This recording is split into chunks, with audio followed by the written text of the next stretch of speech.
اللہ صلی اللہ علیہ وسلم نے ارشاد فرمایا مسلمان جو توحید پر جس کی موت واقع ہو اللہ نے جہنم کی آگ اس پر حرام کر دی ہے. اب اس حدیث کو اگر آپ دیکھو گے تو اس سے تو صاف پتہ چلتا ہے کہ صرف توحید پر موت ہونا کافی ہے, اعمال کی ضرورت بولو بھائی نہیں ہے. لیکن جب علماء سے پوچھیں گے تو علماء بتائیں گے نہیں بھائی اس سے ملتی جلتی دوسری حدیثیں بھی ہیں جس سے پتہ چلتا ہے کہ جو نماز نہیں پڑھتا اس کو یہ عذاب ہوگا, جو روزہ نہیں رکھتا اس کو یہ عذاب ہوگا. آپ کو پتہ ہے حضرت ابو ہریرہ رضی اللہ تعالی عنہ ایک مرتبہ وہ جا رہے تھے تو انہوں نے حضرت عمر رضی اللہ تعالی عنہ ان کو ملے, وہ حدیث سناتے جا رہے تھے سب کو, من قال لا الہ الا اللہ دخل الجنہ, جس نے کہا کہ اللہ کے سوا کوئی عبادت کے لائق نہیں وہ جنت میں داخل ہوگا. وہ حدیث سنا رہے ہیں سب. حضرت عمر ملے ان کو, حضرت عمر کو بھی انہوں نے حدیث, اور نبی صلی اللہ علیہ وسلم کا جوتا نعلین وہ بطور نعل مبارک بطور دلیل کے بھی کہ میں نے نبی صلی اللہ علیہ وسلم سے یہ حدیث سنی ہے. حضرت عمر ملے نا, حضرت عمر رضی اللہ تعالیٰ عنہ کو بھی انہوں نے حدیث سنائی تو حضرت عمر نے ایسے دھکا دیا, فرماتے ہیں فخررت علی استی, میں کولوں کے بر زمین پہ گرا. حضرت عمر ایسے غضبناک ہوئے اور ان کو یہ حدیث سنانے سے منع کر دیا. کیوں منع کیا؟ کہ لوگ اس پر اعتماد کر لیں گے, لوگ کہیں گے بھائی ہم نے تو سب نے لا الہ الا اللہ پڑھا ہوا ہے, ہم تو سیدھا کہاں جائیں گے جنت میں. اس کا مفہوم نہیں سمجھیں گے کہ یہ تو کلمے کی ایک فضیلت بیان کی جا رہی ہے. میں صبح فجر کے بعد روزانہ ایک حدیث کی تعلیم کرتا ہوں. آج میں نے 2 حدیثیں چھوڑ دی ہیں. ریاض الصالحین کی میں تعلیم کرتا ہوں نا فجر کی نماز کے بعد اپنی مسجد میں, ریاض الصالحین سے. آج میں نے جان کر 2 حدیثیں چھوڑی ہیں. کیوں چھوڑی ہیں؟ میں نے کہا ان کا مفہوم بیان کرنے میں بہت ٹائم لگے گا اور اگر تشریح نہیں کی تو لوگ حدیث کا مطلب غلط سمجھیں گے. اب میں سنا دیتا ہوں وہ حدیث آپ کو, کیونکہ میں تھوڑا اس کو ڈیفائن بھی کر سکتا ہوں. رسول اللہ صلی اللہ علیہ وسلم نے فرمایا کہ اگر تم لوگ سب گناہ چھوڑ دو, کوئی بھی گناہ نہ کرے, اللہ اس قوم کو ختم کر دے گا. اگر دنیا میں سارے مسلمان سب ٹھیک ہو جائیں, سارے لوگ مسلمان ہو جائیں اور سب ٹھیک سب نیک بن جائیں تو اللہ سب کو کیا کر دے گا؟ مار دے گا. اور ایسے لوگ پیدا کرے گا جو گناہ کریں اور پھر اللہ سے توبہ کریں. اب میں نے یہ حدیث نہیں سنائی آج, میں نے کہا اس سے گناہوں پر کیا ہوں گے, لوگ جری ہو جائیں گے, کیونکہ اب تو ایسے ہی گناہ کر رہے ہیں. کہے گا اچھا اللہ کو گناہ اتنے پسند ہیں کہ نیک آدمی کو تو اللہ ویسے ہی مار دیں. بھائی اگر اللہ کو گناہ پسند ہوتے تو اللہ گناہگاروں کو جہنم میں ڈالتا ہے. بھائی یہ اصل میں توبہ کی فضیلت پر ہے, یہ گناہ چھڑوانے کے لیے ہے, کیونکہ گناہ تو کوئی نہ کوئی کسی نہ کسی درجے میں کر ہی رہا ہوتا ہے نا. تو ان کو تسلی دی جا رہی ہے کہ بھائی توبہ اتنی بڑی نیکی ہے کہ اللہ کو اس زمین پر توبہ والی نیکی بھی چاہیے.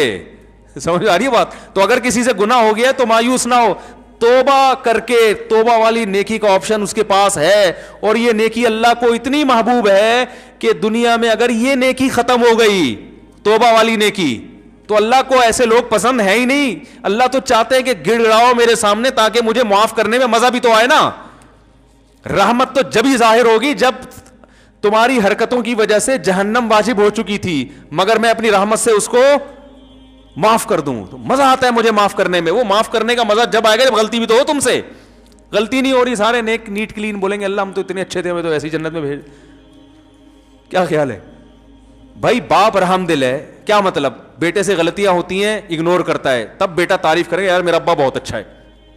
اگر آپ صبح شام ابا ابا کرتے رہتے ہو, ہر وقت ابا کی خدمت میں, ابا کے پاؤں دبا رہے ہو, ابا کی شلوار استری کر رہے ہو, ابا کی قمیض استری کر رہے ہو, ابا کی پگڑی استری, اگر پگڑی پہنتے ہیں, آج کل کے ابا پگڑیاں کہاں پہنتے ہیں, تو پینٹ استری کی آپ نے ابا کی, سارا خیال ہر وقت ابا میرے ابا میرے ابا. تو ابا نے بھی آپ سے ذرا تمیز سے بات کر لی, میرا بیٹا بہت اچھا.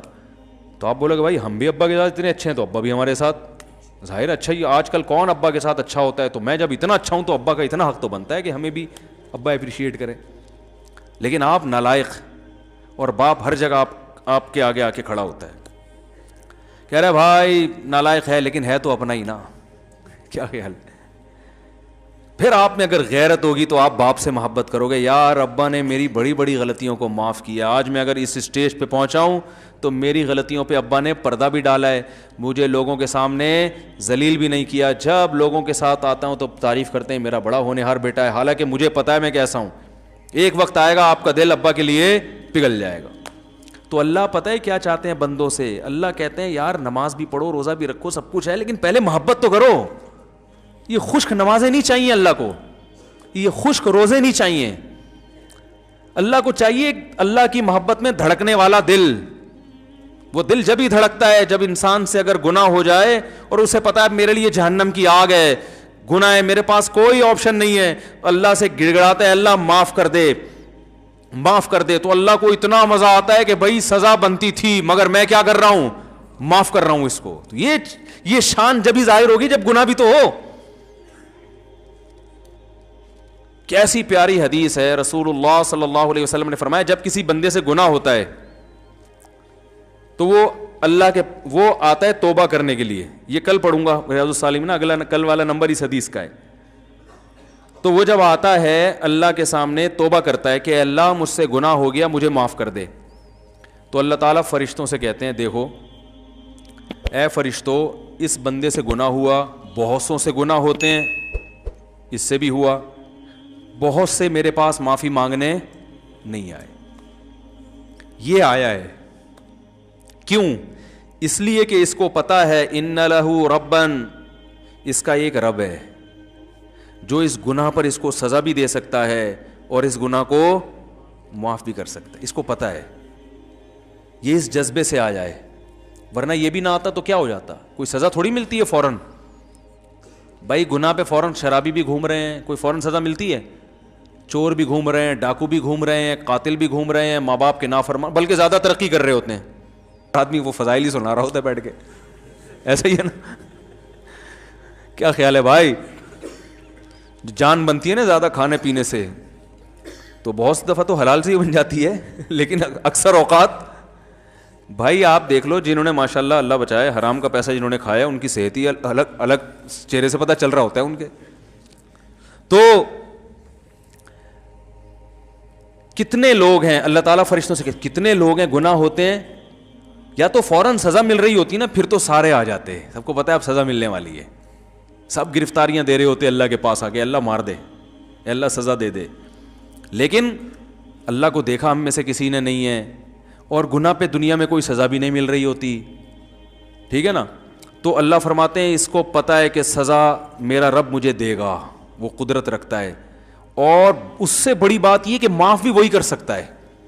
جرم اس کا کیا تو معافی بھی کس کے ہاتھ میں ہے, اس کے ہاتھ. لا ملجا ولا منجا منک الا الیک, حدیث میں دعا سکھائی ہے, اے اللہ تجھ سے بھاگنے کی جگہ بھی تیرے پاس ہی ہے. یعنی دیکھو کسی ڈاکو سے بچ کے بھاگو تو تھانے میں چلے جاؤ, علاقے کے ناظم کے پاس چلے جاؤ, لیکن اگر ڈاکو بہت طاقتور ہے تو آپ کو پتا ہے میں کہیں بھی بچ کے نہیں بھاگ سکتا, اب تو میرے لیے موت ہے. تو اللہ تعالیٰ تو اپنے بندوں پر مہربان ہے, لیکن اللہ تعالیٰ سزا بھی دیتا ہے. اس نے بتایا کہ میں نے قوم عاد قوم سمود کو تباہ کر دیا, فرعون کو دریا میں غرق کر دیا اور جہنم کی آگ بنائی اس نے. لیکن اللہ تعالیٰ جب دشمنی پہ آئے تو وہ ایسا ہے کہ اس سے آپ بھاگ نہیں سکتے, تو اب اسی کے پاس آ کے آپ کو اسی کے پاؤں میں گرنا پڑے گا. ایک واقعہ ہم نے بعض بزرگوں سے سنا ہے, اس کی سند کی مجھے تحقیق نہیں ہے. لوگ کہتے ہیں سند کی تحقیق نہیں ہے تو سنا کیوں رہے ہو, یہی بتانے کے لیے سنا رہے ہیں کہ جب سند کی تحقیق نہیں ہے تو یہ واقعہ اتنی اہمیت کا حامل نہیں ہے کہ اس کی تحقیق کی جائے. ہم اپنا ٹائم ان فضول چیزوں میں ضائع نہیں کرتے. یا کوئی فقہی مسئلہ ہو نا پھر تو ٹھیک ہے, یہ کہہ سکتے ہیں کہ جب سند کی تحقیق نہیں ہے تو یہ تو جھوٹا قصہ ہو گیا. جھوٹا اس لیے نہیں کہ بتا رہا ہوں کہ تحقیق نہیں ہے تو جھوٹا بھی ہو سکتا ہے, سمجھ میں آ رہی ہے بات. تو سب سوال پیدا ہوتا ہے جب یہ مستند نہیں ہے تو سنا کیوں رہے ہو, عبرت کے لیے, کیونکہ بعض فرضی واقعات بھی ہوتے ہیں لیکن ان کا مضمون درست ہوتا ہے, اس سے جو میسج جا رہا ہوتا ہے وہ میسج کیا ہوتا ہے, صحیح جا رہا ہوتا ہے, اس لیے سنایا جا رہا ہے. ہر چیز کا نا ایک پوری ڈیٹیل بتانی پڑتی ہے ورنہ کلپ آ جائے گا ایک. تو کہتے ہیں کہ حضرت موسیٰ علیہ السلام سے کسی نے پوچھا کہ یہ جو حوادث ہیں, حادثات ہیں, اگر یہ تیر ہوں اور چلانے والا اللہ ہو تو ان تیروں سے بچنا کیسے ممکن ہے؟ بھائی یہ تیر اللہ کے ہاتھ میں ہو, کمان اللہ کے ہاتھ میں ہو, اور یعنی وہ حوادث کی یہ تیر ہوں جو حوادث کی شکل میں ہم پر آ رہے ہوں, تو اس حادثات سے بچنا ممکن ہے؟ تو کہتے ہیں موسیٰ علیہ السلام نے کہا ایک ہی طریقہ ہے کہ جس کے ہاتھ میں کمان ہے اس سے دوستی کر لو. کیا خیال ہے بھائی, اس کے علاوہ آپ کے پاس کوئی آپشن نہیں ہے. جو محلے کا دادا ہوتا ہے نا, یا تو آپ اس سے بڑے دادا بن جاؤ. کیا خیال ہے؟ ایک دفعہ یہاں کوئی محلے کے بڑے دادا تھے, مجھے لوگوں نے کہا اس کے خلاف بیان کریں. میں نے کہا جب میں اس سے بڑا دادا بنوں گا تو اس کے خلاف بیان کروں گا. مجھے جب تک اس محلے میں رہنا ہے تو مجھے بلا وجہ دادا گیری کرنے کی ضرورت. لوگ کہتے ہیں نا حق بات آپ ممبر ڈنکے کی چوٹ پہ بیان کر دو. میں نہیں بیان کرتا بھائی حق بات ڈنکے کی چوٹ پہ. میں پہلے دیکھتا ہوں کہ لوگوں میں اس حق کو برداشت کرنے کا تحمل ہے, ایک بات, بلکہ اس سے پہلے دیکھتا ہوں کہ میں خود بھی اس حق کو برداشت کر سکتا ہوں کہ نہیں کر سکتا. یہ جو ڈنکے کی چوٹ پہ اکثر حق بیان کر رہے ہوتے ہیں نا, تو یہ اکثر لوگ یہ اس قسم کا حق بیان کر رہے ہوتے ہیں کہ ان کے پہلے سے کسی محلے کے دادا سے بڑے تعلقات ہوتے ہیں, جن کو انہوں نے بیان بتایا ہوتا ہے میں یہ بولنے والا ہوں, بچا لو گے؟ وہ کہ ہاں بچا لیں گے, تو بول دے. ہمیں تو کوئی ہے ہی نہیں اس طرح کا, ہم تو کسی سے تعلق رکھتے ہی نہیں ہیں. ہاں کسی کے خوف سے غلط بیانی کرنا حرام ہے, یعنی آپ کسی محلے کے دادا کے ڈر سے غلط بات اس کے بارے میں بتا دو, یا جھوٹی تعریفیں شروع کر دو, یا لالچ میں آ کے لوگوں کو غلط گائیڈ کرو, یہ حرام ہے. خاموشی کی شریعت نے اجازت دی ہے, غلط بیانی کی شریعت نے اجازت نہیں دی ہے. غلط بیانی نہیں کرتا, بسا اوقات میں خاموش ہو جاتا ہوں کہ بھائی اس ٹاپک پر بات مت کرو کیونکہ لوگوں میں برداشت نہیں کر پائیں گے یا غلط رخ پہ لے جائیں گے. تو یہ تو مصلحت ہے, یہ تو حکمت ہے, یہ تھوڑی کہ جہاں جاؤ جو چاہے جا کے بول دو. اب مجھے بتاؤ, ایک آدمی میں کو زنا کا خوف ہے, شہوت اس میں اتنی بھر گئی, اب وہ کہیں رشتہ لے کے جاتا ہے, لڑکی کے ابا سے کہتا ہے کہ میں نکاح کرنا چاہتا ہوں. انہیں کیوں کر رہے ہو؟ بھائی میں شہوت سے میرا دماغ خراب ہو گیا ہے اور مجھے زنا کے بڑے خطرات ہیں اور میں بڑا پریشان ہوں, تو میں اس لیے چاہ رہا ہوں کہ میں آپ کی بچی سے شادی کروں, اور وہ ہے بڑی خوبصورت, تو میرا خیال ہے کہ وہاں میں شادی کروں گا تو میرا دماغ جو ہے نا ادھر ادھر جانے سے بچ جائے گا. وہ دے گا رشتہ؟ دفع ہو یہاں سے. بات تو حق ہے اور شریعت میں جائز بھی ہے, لیکن یہ حق بیانی آپ بھی نہیں افورڈ کر سکتے, کوئی بھی نہیں افورڈ کر سکتا. بھائی یہ بات آپ کے دل میں ہے, اس کو رکھو, کچھ اور بات کرو اس کے سامنے. وہی نکاح سنت ہے, نبی صلی اللہ علیہ وسلم کی ترغیب ہے, اس لیے کرنا چاہ رہا ہوں. اس طرح کی باتیں آپ کرو گے تو یہ منافقت نہیں کہلائے گی, یہ مصلحت کہلائے گی. ہر بات ہر جگہ کہنے کی نہیں ہوتی. ایک صاحب نے ایک شادی کی تو مجھے بتایا کہ میں نے نکاح کا پیغام بھیجا اور ان کو میں نے پہلے بتا دیا کہ میں 4 کروں گا. تو میں نے کہا واقعی آپ کریں گے؟ کہہ رہے میرا ارادہ تو نہیں ہے لیکن میں نے احتیاطاً بتا دیا. نہیں 4 نہیں, سوری 2 کروں گا. میں تو 4 کی ایک دم دماغ ادھر چلا جاتا ہے ہمارا. اس نے کہا کہ میں نے ان کو پہلے بتا دیا میں ہو سکتا ہے دوسری بھی کروں. تو میں نے کہا آپ نے ان کو, آپ کا واقعی ارادہ ہے؟ اگر ارادہ ہو پھر تو چلو ٹھیک ہے. کہہ رہے نہیں میرا ارادہ تو نہیں ہے لیکن میں نے احتیاطاً بتا دیا. میں نے کہا کیوں؟ کہہ رہے بھائی ہو سکتا ہے میری بیوی وہ جو ہے ایسی نکلے کہ بد اخلاق ہو اور مجھے ضرورت پڑ جائے دوسری شادی کی. بھائی عورتیں بد اخلاق بھی نکلتی ہیں, کچھ ایسی ہوتی ہیں جو بانج ہوتی ہیں, اولاد نہیں ہو سکتا ہے شادی کے بعد پتہ چلے بانج ہے. میں نے کہا بہت اچھا کیا آپ نے, بڑی زبردست کلیریفیکیشن کر دیا آپ نے. میں نے کہا لڑکی کے ابا کو میں کہوں گا کہ آپ کو بھی بتا دیں کہ ہو سکتا ہے ہم آپ سے طلاق لے لیں. بھائی ہم شادی تو کر رہے ہیں لیکن اس بات کا امکان ہے کہ ہم آپ سے طلاق لے کے اس کی کہیں اور شادی کر دیں. آپ پوچھو کیوں؟ بھائی ہو سکتا ہے آپ چرسی نکلو. کیا خیال ہے آپ کو؟ نہیں میں تو چرس نہیں پیتا, میرا لیبارٹری ٹیسٹ کروا لیں. بھائی ہو سکتا ہے بعد میں چرسی بن جاؤ. ہو سکنے پر تو یار دنیا میں بہت کچھ ہو سکتا ہے, ابھی جو ہے اس کے حساب سے بات کرو نا. میں نے کہا آپ کا ارادہ ہے نہیں, خام خواہ میں وہ رشتہ توڑ دیا انہوں نے. وہ بالکل صحیح کیا لڑکی کے ابا نے, بہت اچھا کیا توڑ کے. میں نے کہا کوئی بھی ہوتا رشتہ توڑتا ہے بلا وجہ, ہو سکتا ہے ہو سکتا ہے. ایک صاحب تھے وہ پولیو کے خطروں کے بہت خلاف تھے, میرے دوست تھے کیا ہیں ابھی بھی. تو ان کا کہیں رشتہ, ان کو بیچاروں کو کہیں رشتہ نہیں مل رہا تھا تو مجھے سفارشی بنا کے لے گئے. کہیں کوئی لڑکی کا رشتہ آیا ان کے لیے تو مجھے سفارشی بنا کے لے گئے کہ آپ بھی چلیں, تھوڑا تھا آپ تھوڑے سے مشہور آدمی ہیں تو میری سفارش کر دیے گئے تو چانس زیادہ ہے. میں نے کہا چل بھائی ٹھیک ہے لے چلتے ہیں.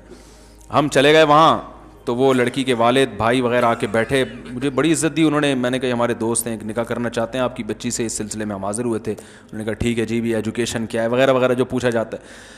اس دوران پھر وہ جب بات مکمل ہوئی تو وہ کہنے لگے دیکھیں میں جب نکاح کروں گا تو میں پہلے ایک بات بتا دوں کہ میں بچوں کو پولیو کے قطرے نہیں پلاؤں گا.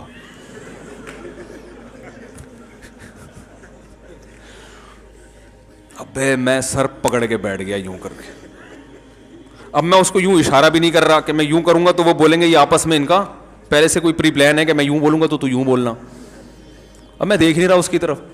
وہ کہہ رہے کیونکہ میں یہ پولیو نہیں, میں اللہ پہ توکل کرتا ہوں, یہ یہودیوں کی سازش ہے اور یہ فلانا ہے اور یہ ویکسینیشن اور یہ. ابے تو شادی تو ہونے دے, بچے تو ہونے دے اللہ کے بعد. انہوں نے ہاں ابھی کی نہیں ہے. تو میں نے پھر وہ انکار ہو گیا, اور ہونا تھا انکار. میں نے پھر اس کو بول لتاڑا, یار تم نے کیا. کہہ رہے بھائی ہم تو پہلے سے تاکہ بعد میں جھگڑا نہ ہو. یہ وہ لوگ ہیں جو ڈنکے کی چوٹ پہ حق بیان کرتے ہیں. ڈنکے کی چوٹ, اب بھائی تم نے نہیں پلانے تھے اللہ کے بندے. تو وہ پولیو سے اتنا وہ نہیں ہوئے پریشان, وہ اس سوچ سے ہو گیا کہ یار یہ فنڈامنٹلسٹ کی انتہا ہے. یہ تو بہت بڑا فنڈامنٹلسٹ ہے, تو اتنا بنیاد پر ایسا ہو سکتا ہے وہ لڑکی کے ابا بھی پولیو کے قائل نہ ہو, لیکن اتنا پولیو لیس. تو ہر چیز ہر بیان کرنے کی نہیں ہوتی. بہت ساری چیزیں ٹھیک آپ کی رائے میں ٹھیک ہوتی ہیں, اور یہ تھوڑی کہ وہ تھی, یہ بات بھی انہی کی رائے میں ٹھیک تھی نا, ہر آدمی اس سے متفق تھوڑی ہے. تو کیا بات چل رہی تھی یار, جلدی سے بات کو سمیٹیں, بڑی بکھر رہی ہیں, ادھر ادھر باتیں جا رہی ہیں. انہوں نے تو انکار کر دیا, وہ کہاں پولیو والے سے کرتے یار, خود سوچو یار. کوئی بھی نہیں کرتا, بولتا کیا ہے پاگل ہے, کیا کر رہا ہے بھائی تو ہاں حضرت موسیٰ علیہ السلام کا میں بتا رہا تھا کہ بھائی اگر آپ یعنی تیروں سے بچنا آپ کے لیے جب ہی ممکن ہے جب تیر چلانے والے سے دوستی کر لو. تو جب تیر چلانے والے سے دوستی کرو گے تو معاملہ سیٹ ہو جائے گا. تو اللہ کا معاملہ بھی ایسا ہے کہ حدیث میں آتا ہے جب کوئی گناہ کرتا ہے تو اب اس کے پاس آپشن کیا ہے, اللہ سے بچ کے جانا کس کے پاس ہے, اللہ ہی کو منانا ہے کہ اللہ تجھے ستایا تو اب تو ہی معاف کر سکتا ہے. تو اللہ کو یہ ادا اتنی پسند آتی, گناہ کرنا پسند نہیں آتا اللہ کو, غضب آتا ہے اس پہ. گناہ سے پلٹنا پسند آتا ہے. اب اس نیت سے کوئی گناہ کرے کہ میں پہلے گناہ کروں گا تاکہ پلٹ کے اللہ کو راضی کروں, تو وہ بیوقوف ہے. بھائی اس کی مثال علماء یہ دیتے ہیں کہ جب آپ کا زخم بھرتا ہے تو والدین خوش ہوتے ہیں نا, آپ بھی خوش ہوتے ہو, لیکن آپ اس نیت سے زخمی کرو اپنے آپ کو دوبارہ کہ پہلی دفعہ جب مجھے زخم ہوا تھا تو جب میں ٹھیک ہوا تھا تو بڑی خوشی ہوئی تھی, اب میں دوبارہ اپنے ہاتھ کاٹتا ہوں تاکہ میں ٹھیک ہوں تو مجھے خوشی ہو. تو یہ پرلے درجے کا بیوقوف ہے, حماقت. ابے بھائی تو پہلے سے ٹھیک ہے تو خراب کیوں کر رہے اپنے آپ کو. تو اسی طرح علماء کہتے ہیں گناہ ہو گیا تو توبہ کرو. توبہ کی نیت سے گناہ کرنا یہ پرلے درجے کی حماقت اور بیوقوفی ہے. اس کے بہت نقصانات ہیں, وہ نقصانات کیا ہیں ایک الگ ٹاپک ہے. تو اللہ کو توبہ اتنی پسند, حدیث میں آتا ہے جب توبہ کرتے ہیں اللہ کہتے ہیں دیکھو اس کو پتہ ہے کہ میں ہوں معاف کرنے والا, تو اللہ کیا کرتے ہیں, معاف کرتے ہیں. فرشتوں سے کہتے ہیں گواہ رہو. نبی نے فرمایا پھر دوبارہ اس سے غلطی ہو جاتی ہے. اب یہ پھر پریشان ہوتا ہے, یار میں نے تو اللہ سے معاہدہ کیا تھا اب نہیں کروں گا, اب دوبارہ ہو گیا. تو یہ پھر اللہ کے پاس آتا ہے, اللہ معاف کر دے. تو اللہ کہتے ہیں دیکھو دوبارہ غلطی ہوئی ہے, اب یہ پہلے سے بھی بڑا جرم ہے, ایک تو گناہ, اوپر سے اللہ سے کیا ہوا ایگریمنٹ توڑا اس نے, لیکن اس کو پتہ ہے اس گناہ پر بھی سزا دے گا کون, اللہ, اور معاف کون کر سکتا ہے, اللہ. تو اس جذبے سے دوبارہ معافی مانگ رہا ہے, بار بار آتا ہے, بار بار معافی مانگتا ہے. اللہ ہر دفعہ فرشتوں کو یہ کہہ کے معاف کرتے ہیں اس نے نہ مجھے دیکھا نہ میرے عذاب کو دیکھا. اس گڑگڑانے کو اللہ پسند کرتے ہیں. تو اس لیے حدیث میں آتا ہے سارے اگر نیک پرہیزگار بن جائیں اللہ سب کو ختم کرے گا, ایسے لوگ پیدا کرے گا جو غلطی کریں اور پھر اللہ سے توبہ کریں. اس کا مطلب یہ نہیں ہے کہ اب آپ غلطیاں, کیونکہ ہم میں سے ہر شخص بہت سی غلطیاں کر چکا ہے, اب آپ کو نئی غلطی جو ہے نا معاشرے میں جو ہے وہ اس کا تعارف کروانے کی ضرورت نہیں ہے. تو توبہ کی ترغیب ہے, یہ غلطیاں کرنے کی ترغیب, اس کو نبی صلی اللہ علیہ وسلم نے اس انداز سے ڈیفائن کیا ہے, اس انداز سے سمجھایا ہے تاکہ توبہ کی, ورنہ ایسا ہوگا نہیں. تو یہ توبہ کی اتنی بڑی فضیلت ہے. اب اگر آپ ادھوری حدیث سنیں گے نا تو فوراً لوگوں کا ذہن کہاں جاتا ہے, گناہ کی طرف, کہ یار گناہ کوئی اتنی بڑی چیز نہیں ہے. بھائی گناہ بہت بری چیز ہے, قتل پر کتنی شدید وعیدیں, نماز قضا کرنے پر. زنا اللہ کو اگر پسند ہوتا تو اللہ یہ کہتے کہ زانی کو چوک میں کھڑا کر کے 100 کوڑے مارو. اللہ تو ستار ہے نا, گناہوں پہ پردہ ڈالنے والا, لیکن زانی کا جرم گواہوں سے ثابت ہو گیا, اللہ کہتے ہیں نا چوک پہ لا کے اس کو 100 کوڑے مارو. شادی شدہ تو سنسار کر دو, پتھروں سے مار کے ہلاک کر دو. اس سے پتہ چلتا ہے اللہ کو گناہ پہ ذرا بھی خوشی نہیں ہوتی, گناہ سے توبہ پہ خوشی ہوتی ہے اللہ تعالیٰ کو. تو میں یہ عرض کر رہا تھا کہ چاہے حدیث ہو, چاہے میڈیکل سائنس کی کوئی خبر ہو, چاہے سیاست کی کوئی خبر ہو, یا ملک میں کوئی ایسی خبر ہو کہ یہ ہونے والا ہے, تو وہ خبر ہمیشہ متعلقہ امور کے جو ماہرین ہیں ان تک لوٹائی جائے گی, ان سے ریسرچ کی جائے گی. آپ بتائیں ڈاکٹر صاحب یہ جو گردوں کے بارے میں خبر آئی ہے کہ انسان کے 3 گردے ہوتے ہیں اور واٹس ایپ پہ بڑی گھوم رہی ہے, آپ اس سے متفق ہیں یا نہیں ہے؟ ٹھیک ہے نا ٹھیک ہے. اور فلاں جو خبر آئی ہے کہ کوئی حکمت سے متعلق ہو تو کسی بڑے حکیم سے پوچھا جائے, یا سیاست سے متعلق ہو تو جو سیاسی امور کے ماہرین ہیں ان سے پوچھا جائے, تو جس کسی شخصیت سے متعلق خبر ہو تو اس شخصیت سے پوچھا جائے, اس شخص سے پوچھا جائے کہ آپ خود اس بارے میں کیا کہتے ہیں, آپ نے ایسا کہا ہے. کسی ادارے کا فتویٰ ہو تو اس ادارے سے پوچھا جائے کہ آپ نے واقعی ایسا فتویٰ دیا بھی ہے یا نہیں دیا. تو جب پتہ چلتا ہے تو یہ بھی ایک ایسی چیز ہے, بات کو میں سمیٹ کے ختم کرتا ہوں بس, کہ بغیر تصدیق کے آگے خبریں پھیلانا یہ بھی ایک ایسی چیز ہے جس سے معاشرے میں محبت پھیلتی ہے نا, اس سے نفرت کی آگ لگتی ہے, ایک دوسرے کے خلاف بدگمانیاں, لڑائیاں, جھگڑے اور ایک طوفان بدتمیزی. یہ سب چیزیں اسلام نے کیا کی ہیں, حرام کی. اور پھر ایک آیت اور سورہ حجرات کی پڑھ دوں. اللہ نے فرمایا نا کہ بغیر, سورہ حجرات کا پہلا حکم کیا تھا, ادب احترام. دوسرا حکم کیا تھا, بغیر تصدیق کے خبریں نہ پھیلایا کرو. تیسرا حکم, مسلمانوں کی 2 جماعتیں آپس میں لڑ پڑیں تو تیسری بھی جماعت لڑے, سلو کراؤ. تو اگر یہ مسلمانوں کی 2 جماعتیں میدان جنگ میں لڑیں تو بھی سلو ہے, یوٹیوب پہ لڑ پڑیں تو بھی کیا ہے, فیس بک پہ لڑ پڑیں تو بھی, بولو نا بھائی سلو کراؤ یار. بولو بھائی نہیں وہ ایسا نہیں تھا, وہ ان کا مطلب یہ نہیں تھا. ان کو بولو نہیں بھائی وہ ایسا نہیں تھا, ان کا مطلب. حدیث میں تو یہاں تک آتا ہے لیس الکذاب الذی یکذب لیصلح بین الناس, وہ جھوٹا نہیں ہے جو لوگوں میں سلو کرانے کے لیے جھوٹ بولے. اللہ کیا اس کو جھوٹا شمار, اور ہم سچ تو بول نہیں سکتے, توڑوانے کے لیے جھوٹ بولتے ہیں. تو لوگوں میں علماء بھی داخل ہیں, عوام بھی داخل ہیں, میاں بیوی بھی داخل ہیں, اولاد بھی داخل ہے, والدین کا اولاد سے رشتہ دار آپس میں بھی داخل ہیں.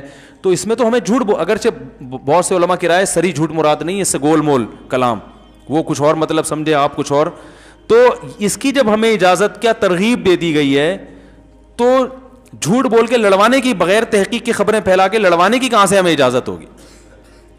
تو اس لیے اللہ نے فرمایا انما المؤمنون اخوۃ فاصلحوا بین اخویکم, مومنین آپس میں بھائی ہیں, ان کے درمیان آپس میں سلو کراؤ. اور آگے پھر اللہ نے بہت سارے احکام دیے, تجسس مت کرو, ٹوہ میں مت لگو کسی کی, کوئی نجی زندگی میں کیا کر رہا ہے اس میں مت گھسو. کہاں جاتا ہے وہ, آفس سے آنے کے بعد لیٹ گھر کیوں آتا ہے, کدھر جا رہا ہے, میں ذرا دیکھوں بندہ جاتا کہاں ہے, وہ تمہیں کیا کرنا ہے یار, کہاں جاتا ہے بھائی. ایک آدمی نے کسی سے پوچھا تیری بیوی بدصورت ہے خوبصورت ہے, اس کو غصہ آیا کہ تو کیوں پوچھ رہا ہے, کہہ رہے جنرل نالج کے لیے. تو جنرل نالج کے لیے کہ عنوان سے گھروں میں گھس رہے ہیں لوگ, نجی زندگیوں میں. نبی صلی اللہ علیہ وسلم نے فرمایا اگر کوئی شخص تمہارے گھر میں جھانکے, ابھی گھسا نہیں ہے, جھانکے پرمیشن کے بغیر, فرمایا اس کی آنکھ پہ پتھر مارو, اس کی آنکھ پھوڑ دو. یعنی سوری, یہ نہیں فرمایا کہ آنکھ پھوڑ دو, فرمایا کسی نے پتھر اٹھا کے آنکھ پھوڑ دی تو زمان نہیں ہے, پھوڑنے کے لیے نہیں ہے, اس نے تو ویسے ہی پتھر اٹھا لیں کہ میرے گھر میں جھانک کیوں رہا ہے, ویسے ہی پتھر مارا اور اتفاق سے کیا ہو گیا, کوئی زمان نہیں ہے. یہ حدیث میں آتا ہے. کتنی شدید وعید ہے کہ ابھی گھسا نہیں ہے, صرف جھانک رہا ہے. وجہ کیا ہے کہ بھائی جب وہ اس کی پرائیویٹ زندگی, آپ کیوں اس پہ الجھ رہے ہو.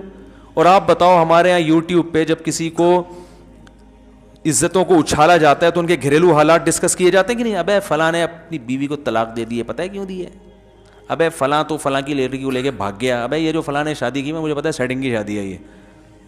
بھائی اتنی باتیں گھروں میں گھس رہے ہیں, ریکیاں کر رہے ہیں, یہ کہاں سے آ رہا ہے, کدھر جا رہا ہے, یہ کیا کر رہا ہے, یہ کیوں کر رہا ہے, یہ نجی زندگی لوگوں کی تبصرہ. اچھا پھر اس میں بھی یہ اکثر یہ کیا ہوتا ہے کہ یہ جو مشہور لوگ ہوتے ہیں نا, ان کی میاں بیوی میں علیحدگی ہوتی ہے تو ان کی عورتیں آ کے پھر کلپ ریکارڈ کرواتی ہیں, انٹرویو دیتی ہیں, میرے میاں نے یہ ظلم کیا, میرے میاں نے یہ ظلم کیا. لوگوں نے میاں کو گالیاں دی ہوئی ہوتی ہیں نیچے.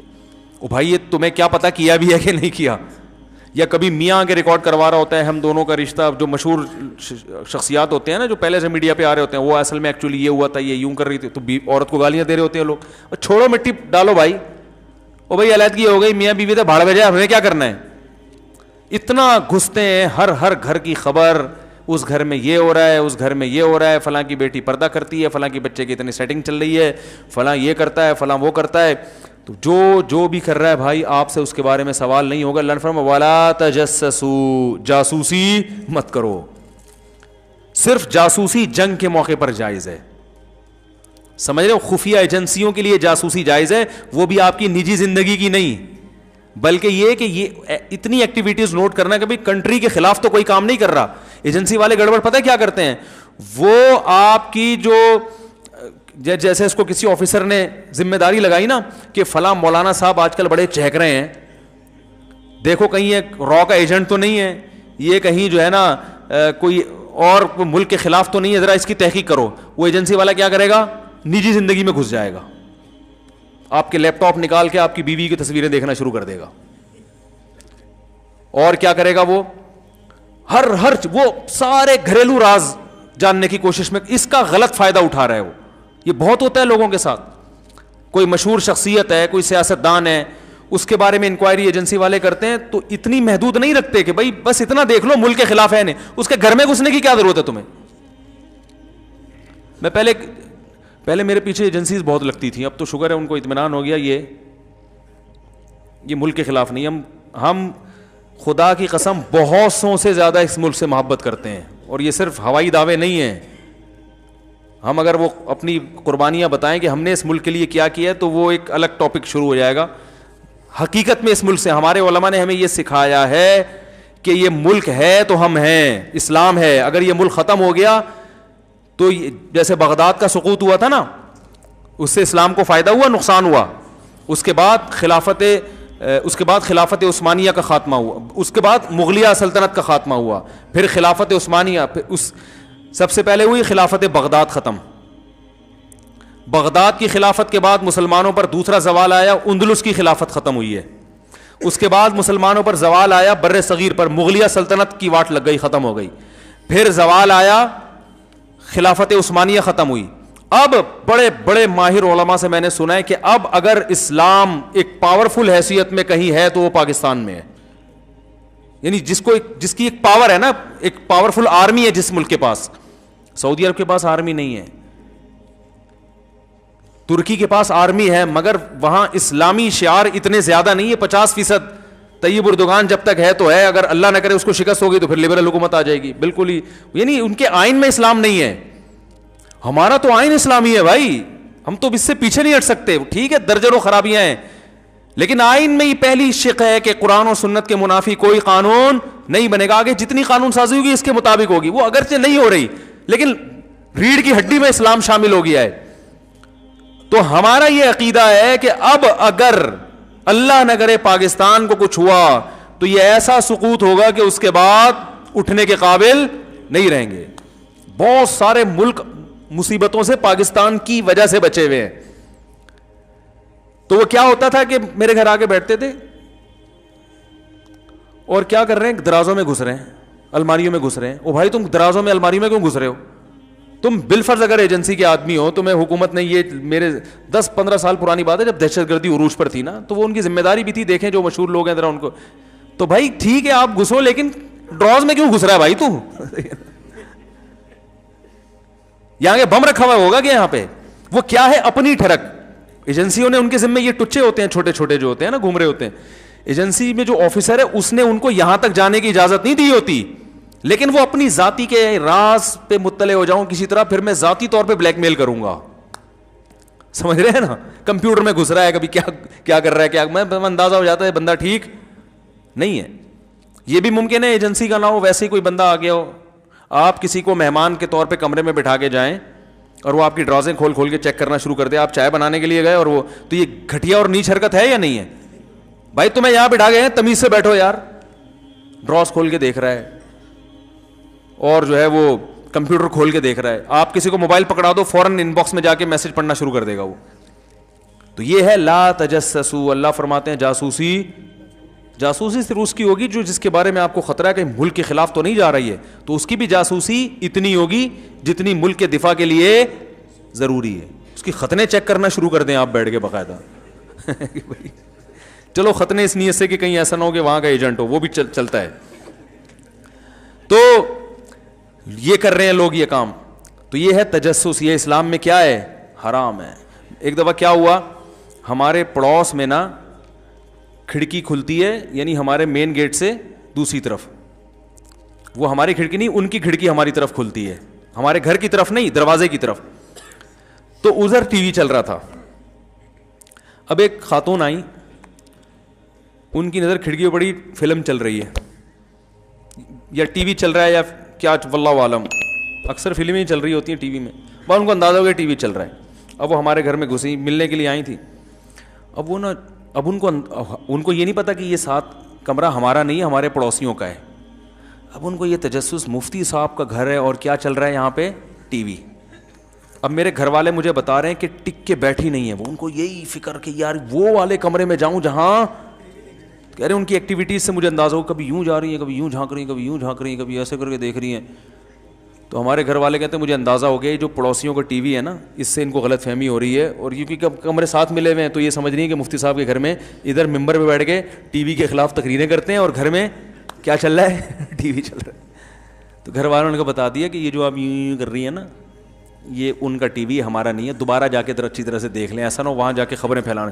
تو بھائی اگر آپ کو گھر میں بلایا چائے کے لیے, چائے پیو, پتلی گلی سے نکلو, آپ جھانک جھانک کے یوں کرنا یوں کرنا یوں کرنا, کتنی گھٹیا حرکت ہے. یہ چل رہا ہے مارکیٹ میں, اور یہ اگر صفائی نہ ہوتی تو ان کو تو یہ ہو جانا تھا. کہ تو ہمیں تو شریعت نے سکھایا ہے اچھا گمان. بس یہ ایک واقعہ سنا کے بیان ختم کرتا ہوں. میں بچپن میں تبلیغ والوں کے ساتھ کہیں گشت کر رہا تھا, ہم نے ایک صاحب کو آتے ہوئے دیکھا, گھر میں داخل ہوئے ہمارے سامنے, ہم ان کے پیچھے پہنچ گئے, امیر صاحب نے دروازہ بجایا, ایک بچہ آیا, جی کون, انہوں نے کہا بھائی فلاں صاحب ہیں جو ابھی ہمارے سامنے گھسے تھے, وہ اس بچے کے ابو تھے. بچے نے کہا ابھی بتاتا ہوں, پوچھتا ہوں میں. وہ گیا اندر, آ کے کہہ رہا ہے وہ گھر پہ نہیں ہے, ہمارے سامنے گھسے ہیں وہ.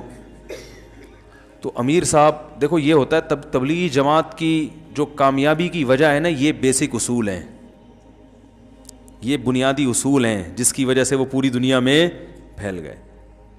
صرف زبان سے کہتے نہیں ہیں, جو کہہ رہے ہیں اس پر عمل بھی ہے. تو امیر صاحب نے کہا, امیر صاحب کو اندازہ ہو گیا کہ بھئی یہ بدگمانی ہو رہی ہے ان سب کو. تو انہوں نے کہا دیکھو مسلمان, ہم تبلیغ کرنے نکلے ہیں نا, تو پہلے خود تو عمل کریں. خود عمل میں کیا ہے کہ کسی کے خلاف بدگمانی, قرآن میں اللہ فرماتے ہیں مت کرو, اچھا محمل تلاش کرو. تو انہوں نے کہا وہ یہاں سے آئے ہیں, پیچھے بھی دروازہ ہے, جو میں اکثر بیان میں کہتا ہوں نا پتلی گلی, تو بھائی چوڑی گلی کے ساتھ پتلی گلی بھی تو ہوتی ہے نا. بھائی وہ آئے ہوں, پانی پیا ہو اور اس دروازے سے نکل کے باہر چلے گئے ہوں, تو بچے نے آ کے کہا ہو کہ بھائی نہیں ہے گھر پہ, تو عین ممکن ہے. اور واقعی ایسا ہوتا بھی ہے. بعض دفعہ انسان بھاگا بھاگا ایک دروازے سے آتا ہے, گھر میں پانی پیا یا واش روم گیا اور دوسرے دروازے سے فوراً نکل گیا. تو مجھے ان کا یہ جملہ بہت اچھا لگا. اس واقعے میں 12-13 سال کا تھا اس وقت, اس وقت سے مجھے یہ واقعہ ذہن سے نکلتا نہیں ہے. یہ ہے کہ ان بعض الظن اسم, اے ایمان والو بدگمانی مت کرو, اکثر گمان برے ہوتے ہیں, گناہ ملتا ہے اس پہ. اچھا محمل تلاش کرو بھائی, کہ ضروری تھوڑی جھوٹ بول رہا ہو, لیکن ہم کیا کرتے ہیں 99% امکان ہوتا ہے کہ سچ بول رہا ہے, لیکن 1% چانس ہوتا ہے جھوٹ بول رہا ہے, تو ہم کہتے ہیں چھوڑو ایک نمبر کا وہ جھوٹ, ابے ہمیں پتہ ہے جھوٹ بول رہا ہے. جلیلی سوال کا جواب دے دیتے ہیں, بھائی میرے بھائی نے اپنی اہلیہ کو 3 طلاق دی, اب کہتے ہیں کہ حلالہ کر لیا, لیکن ہم نے کوئی تصدیق نہیں کی, کیا تصدیق کرانا ضروری ہے؟ بھائی دیکھو, ایک آدمی اگر اپنی بیوی کو 3 طلاقیں دیتا ہے, پہلی بات تو گناہ کرتا ہے, اکٹھی 3 طلاقیں دینا جائز نہیں ہے, لیکن طلاقیں واقع ہو جائیں گی. اس میں پورا مدلل ابھی کلپ بھی ریکارڈ کروانے والا ہوں انشاءاللہ. ایک چینل پہ ریکارڈ کروا چکا ہوں, مگر وہ چینل مشہور نہیں ہے تو کوئی سنتا ہی نہیں, دوبارہ سے ریکارڈ کرواؤں گا. میرے یہ علمی بیانات ہوتے, یہ جو میرے بیانات ہوتے ہیں نا, یہ واضح و نصیحت ہے, اس پر کسی کے علم کو نہ پرکھا کریں آپ بیٹھ کے, سمجھ رہے ہو. جو میرے جو تحقیقی بیانات ہیں یا میری تحقیقی مقالے ہیں وہ الگ ہیں, اس کا اسٹائل بولو بھائی الگ ہوتا ہے. ان کو مقالے میرے پڑھیں آپ, ریسرچ پہ تحقیقی جو مقالے میں نے لکھے ہیں, اس کے بعد آپ فیصلہ کریں کہ قدوری پڑھانے کی طاقت ہے یا نہیں. ہو سکتا ہے میں بالکل قدوری بھی نہ پڑھا سکتا ہوں, لیکن آپ پہلے ریسرچ کر لیں, اس کے بعد آپ فیصلہ کریں. واضح و نصیحت والے بیانات سے نہیں پرکھا جاتا کسی کی علمیت کو, وہ تحقیقی میدان وہ الگ ہوتا ہے. اچھا میرے بھائی, تو یاد رکھو جس نے بھی 3 طلاقیں دی بیوی کو, تو طلاقیں دے کے پہلی بات تو برا کام کیا, 3 جائز نہیں ہے. پھر عورت نے اگر حلالہ کیا ہے تو یہ پری پلان حلالہ تھا تو حرام ہے.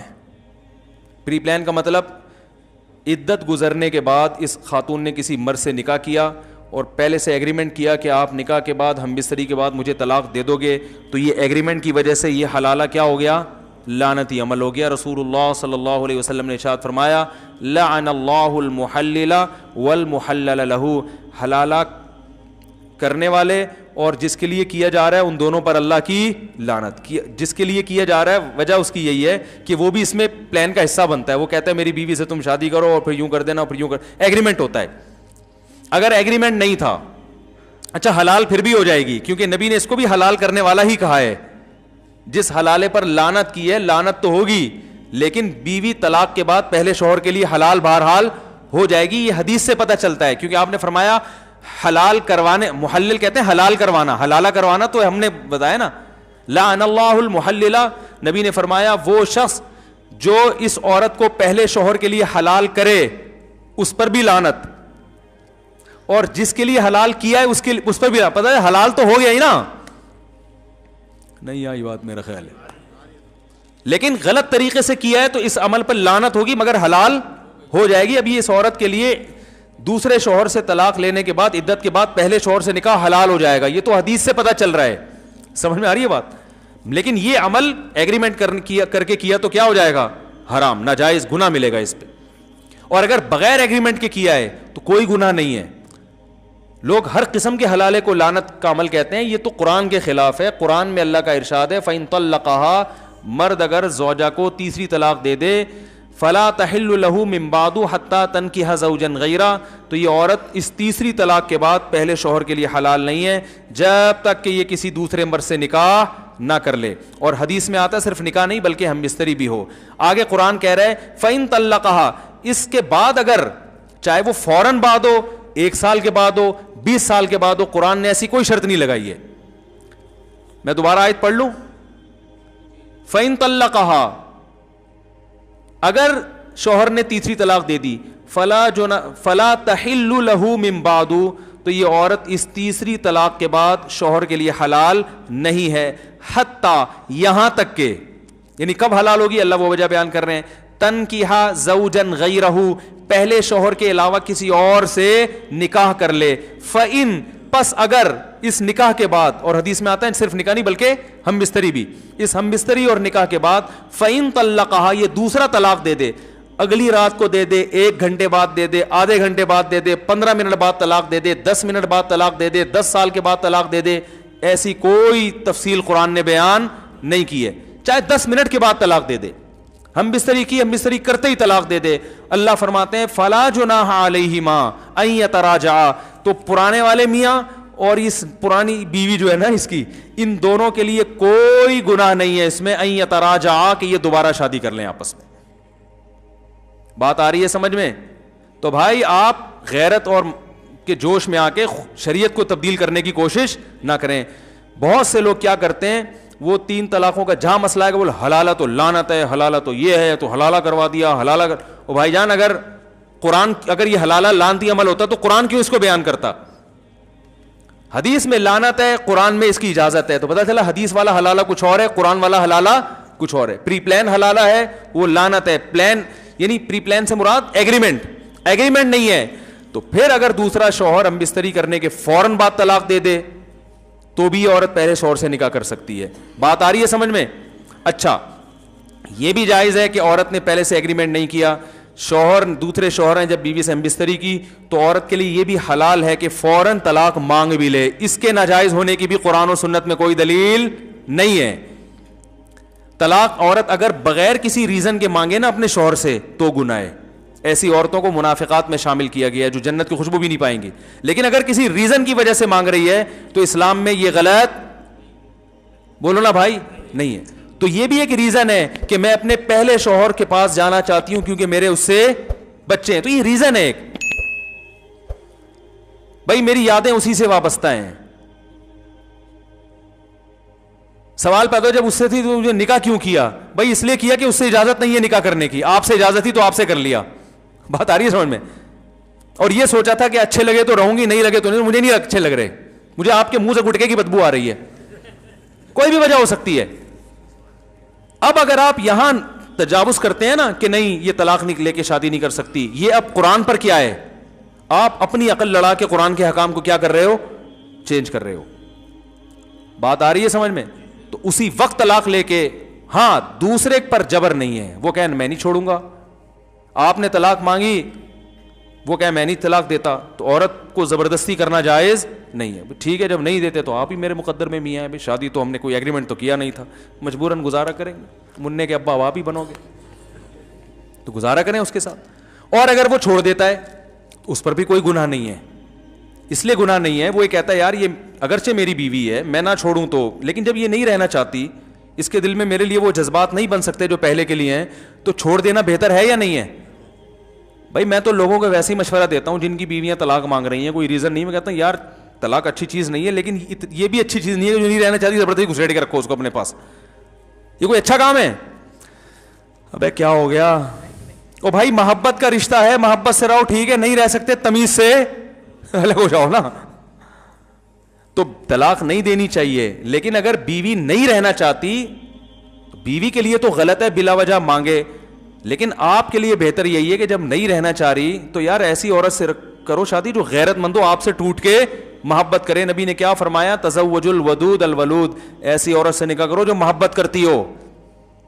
تو یہ جب طلاق مانگ رہی ہے اس کا مطلب آپ سے یہ محبت نہیں کرتی.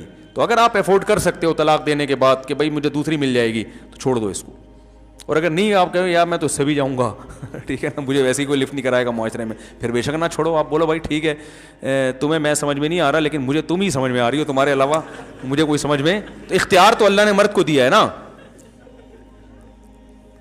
سمجھ رہے بھائی میں نہیں رہ سکتا, مجھے تم سے اتنی محبت ہے, تمہیں اگرچہ نہیں ہے لیکن اب تو تم نے اپنی مرضی سے قبول ہے نا ہمیں, تو اب ہم تو تمہیں پہلے سے بھی زیادہ محبت ہو گئی, ہم نہیں چھوڑیں گے, جاؤ. تو بعض دفعہ مرد ایسا ہوتا ہے, ایک صحابی نبی کے پاس ہے, انہوں نے اپنی زوجہ کے بارے میں بتایا کہ کچھ ایسی حرکتیں بتائیں ان کی جو نازیبہ ہوتی ہیں, تو آپ صلی اللہ علیہ وسلم فرمایا ان کو طلاق دے دو. تو آپ نے حدیث کا مفہوم بیان کر رہا ہوں, آپ ان صحابی نے عرض کیا یا رسول اللہ میں بہت زیادہ محبت کرتا ہوں. آپ نے فرمایا ٹھیک ہے پھر مت دو. مطلب یہ کہ وہ عورت ایسی ہے کہ وہ رکھنے کے قابل نہیں ہے, لیکن اب تمہیں عشق کی حد تک محبت ہو گئی ہے, تو ایسا نہ ہو کہ برائی میں نہ پڑ جاؤ کسی نا. ایسی عورت کو چھوڑو گے تو اب تمہیں اس ڈیزائن کی دوسری ملے گی نہیں, وہ زیادہ خوبصورت تھی یا کیا مسئلہ تھا اس میں, تو پھر تمہیں وہی. ایک صاحب کی بیوی بد اخلاق تھی مگر خوبصورت بہت تھی, تو انہوں نے اپنی بیوی کو طلاق دے دی. اب ان کو اچھے اخلاق والی مل گئی مگر اس کی شکل بیچاری کی بقول ان کے, آپ کوئی بھی نہیں جانتا نہیں ہے میں کس کی بات کر رہا ہوں, اس لیے کوئی غیبت نہیں ہے, کسی کا راز فاش نہیں کر رہا. تو وہ میرے پاس آئے, کہنے لگے یار وہ پرانی بہت یاد آ رہی ہے. میں نے کہہ رہا یار وہ ٹھیک ہے بد اخلاق تھی لیکن شکل اچھی تھی, کہہ رہے یہ اخلاق کی بہت, لیکن کہہ رہے شکل بالکل بھی اچھی نہیں ہے. تو میں نے کہا اب اس کو بھی گزارا کر لو. اب وہ ان کے ماشاءاللہ گزارا ہو رہا ہے, بچے بھی ہو گئے ان کے. میں نے کہا ورنہ جب اگلی ملے گی نا تو نہ اخلاق کی اچھی ہوگی اور نہ شکل کی ہوگی, پھر بولو کہ دوسری اخلاق کی تو اچھی تھی نا. تو شکر کرو جو بھی اللہ نے جس کو جو پیس دے دیا اللہ کا شکر ادا کرے. جو ملا صبر کرو, شکر کرو. دنیا میں سارے مزے دنیا میں نہیں ہوتے, پازیٹیو چیزوں کو دیکھو, نیگیٹو کو اگنور کرو. تو اب اللہ نے قرآن میں کیا کہا کہ اب اگر شادی کے بعد دوسرا میاں طلاق دے دے, فوراً دے دے, اگلے دن دے دے, 10 سال کے بعد دے دے, وہ اس کا ہیڈیک ہے, وہ ان کا آپس کا مسئلہ ہے. بلکہ علماء نے یہاں تک لکھا ہے کہ اگر دوسرا شوہر اس نیت سے طلاق دے دے کہ یہ پہلے شوہر کے ساتھ شادی کرنا چاہتی ہے, اس سے بچے ہیں, اس کے جذبات و فیلنگ اسی کے ساتھ ہیں, میرے ساتھ یہ نباہ نہیں کرنا چاہتی, تو اس طلاق پہ اس کو ثواب ملے گا. مقصد تو راحت, طلاق اس لیے بری چیز ہے کہ اس سے نقصان ہوتا ہے نا, یہاں طلاق کا نقصان کے بجائے کیا ہو رہا ہے, فائدہ ہو رہا ہے. اور دوسری بات جو حلالے کا مقصد تھا وہ بھی حاصل ہو گیا. مقصد یہ تھا کہ جب مرد نے 3 طلاقیں دی تھیں تو طلاق میں یا تو عورت قصوروار ہوگی یا کون قصوروار ہوگا, آدمی. یہی مسئلہ ہے نا. اگر عورت قصوروار تھی تو اس کی زندگی میں نیا مرد آیا تو اس کو کمپیئر کرنے کا چانس دیا شریعت نے, دیکھو یہ بھی ہے وہ بھی ہے, دونوں میں زیادہ اچھا کون ہے. اب سوچ سمجھ کے جانا, جو جھگڑے ہو رہے تھے, اگر اس کا پرانا میاں غلط تھا تو وہ کبھی بھی پرانے کے پاس نہیں جائے گی. وہ سمجھ میں آ رہی ہے بات, وہ کہے گی اللہ نے میری جان چھڑا دی, میری زندگی میں ایک نیا مرد آ گیا, ایک اچھا آدمی مل گیا, میں اب آپ ہی کے ساتھ زندگی گزاروں گی, مجھے وہاں جانے کا کیا شوق ہے. دوبارہ اس کے پاس جانا چاہتی ہے, اس کا مطلب فالٹ کس میں تھا, عین ممکن ہے آپ میں فالٹ ہو. اب آپ کو اندازہ ہو گیا کہ جو ہے نا مرد کیسے ہوتے ہیں. اور مرد کی اگر غلطی تھی تو جب وہ دھکے کھائے گا نا اس بیوی کو یاد کر کر کے روئے گا تو اسے اندازہ ہوگا یار اس میں فالٹ تھے, مگر اب جو میں رشتے تلاش کر رہا ہوں اس سے بھی زیادہ فالٹ والے مل رہے ہیں. اور یار کم از کم بچوں کو تو پال رہی تھی نا, اب تو بچے بھی گئے, چلو کھانا نہیں بناتی تھی, خدمت نہیں کرتی تھی, تمیز سے بات تو کرتی تھی. وہ یادیں جب علیحدگی ہوتی ہے نا یادیں تو پھر آتی ہیں, کہے گا یار یہ تو کسی اور کے نکاح میں چلی گئی یار, یہ تو بالکل اختیارات ختم ہو گئے. وہ 100 دفعہ سوچے گا. اگر وہ اپنے فیصلے پر نادم نہیں ہے, وہ کہہ رہے میں نے صحیح کیا, تو وہ دوبارہ کبھی بھی شادی, بولو بھائی, بولتے کیوں نہیں کرے گا. وہ کہے گا اچھا ہے کسی اور سے نکاح ہو گیا, فون کر کے اپنی پرانی بیگم کو بول دے گا اب اسی کے ساتھ رہنا, اس خوش فہمی میں نہ رہنا کہ میں آپ سے شادی کروں گا, ادھر ہی زندگی گزار, ہنسی خوشی زندگی گزارو, میری جان چھوٹی, اچھا ہوا تمہیں بھی گھر مل گیا. سمجھ رہے ہیں؟ لیکن اگر وہ طلاق کے بعد دوبارہ نکاح کر رہا ہے, اس کا مطلب وہ یہ مان رہا ہے کہ غلطی طلاق دینے میں کس کی تھی؟ میری تھی. تو قرآن کہہ رہا ہے کہ فلا جناح علیہما ان یتراجعا ان ظنا یقیما حدود اللہ, دونوں آپس میں شادی کر سکتے ہیں اگر ان کا خیال ہو کہ اب یہ جھگڑے نہیں ہوں. اس کو بھی سزا مل گئی اور آپ کو بھی سزا مل گئی. رہا ایک آخری بات بتا کے بیان ختم کرتا ہوں. بیان تو میرا ختم پہلے ہی ہو چکا ہے, جو جانا چاہیں وہ جا سکتے ہیں, تو یہ گریبی چل رہی ہے. بیان ختم ہو چکا تھا, جب مسائل شروع کر دوں نا میں تو اس کا مطلب بیان ختم ہو چکا ہے, جو جانا چاہیں وہ جا سکتے ہیں. تو لوگ اس کو غیرت کے خلاف سمجھتے ہیں, یہ ایک اہم بات ہے. لوگ کہتے ہیں غیرت کے خلاف ہے کہ 3 طلاقیں دی, ایک آدمی کی بیوی کسی دوسرے مرد کے پاس جائے پھر وہاں سے گھوم کے واپس ہے, غیرت کے خلاف ہے. یہ غیرت کے خلاف اس لیے نہیں ہے کہ جب آپ نے 3 طلاقیں دے دیں, عدت بھی پوری ہو گئی, تو وہ اب آپ کی بیوی ہے نہیں, وہ جہاں چاہے جس سے چاہے شادی, کسی کی طلاق یافتہ سے شادی کرنا غیرت کے خلاف نہیں ہے. آپ کا اس سے کوئی ریلیشن نہیں رہا, وہ جہاں چاہے شادی کرے. اب اگر وہ دوسرے مرد سے طلاق لیتی ہے تو یہ بھی غیرت کے خلاف نہیں ہے. عورتیں طلاق لیتی ہیں نا مختلف بیسس پر, تو غیرت کے خلاف ہے. کسی بھی بیس پہ طلاق لیتی ہے, کوئی بیس معقول ہو, پھر جب طلاق لینے کے بعد عدت بھی پوری کر لے تو جیسے اس کا کسی اور مرد سے نکاح کرنا غیرت کے خلاف نہیں ہے, اپنے پرانے میاں سے نکاح کرنا بھی غیرت کے خلاف نہیں ہے. تو کون سا اسٹیپ ہے جو آپ کو لگتا ہے یہاں سے غیرت کے خلاف کام شروع ہو رہا ہے؟ تو اس لیے جو جائز حلالہ ہے وہ غیرت کے خلاف نہیں ہے. سمجھ میں آئی بات کہ نہیں آئی؟ اللہ تعالیٰ سمجھنے کی, عمل کی توفیق عطا فرمائے. علم معاشرے میں مارکیٹ میں شارٹ چل رہا ہے, بس تبصرے چل رہے ہیں آج کل معاشرے. سبحانک اللہم و بحمدک نشہد ان لا الہ الا انت نستغفرک.